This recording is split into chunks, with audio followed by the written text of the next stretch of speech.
Univesidade Nasionál Timor Lorosa'e seidauk rekursu hodi substitui dosente reformadu sira.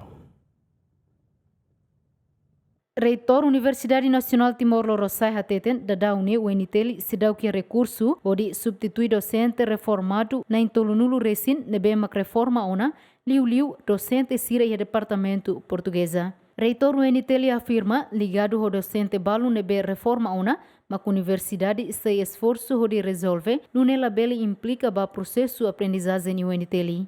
Problema nebe dalam acontece não. Cara acontece dadaune sira la ia professor sira nebe substitui sira talai data ao até liga ba e a gestão de faculdade ou departamento de nebe lokehela. O loke tia o professor sira reformadu o sikala estudante. Lá é mais data a tu troca. Lolos né quando a reforma é uma troca one e a ona. Se isso acontece agora mas discute vale se matumai. Ita cara cria curso mas ita lá no futuro né se saída.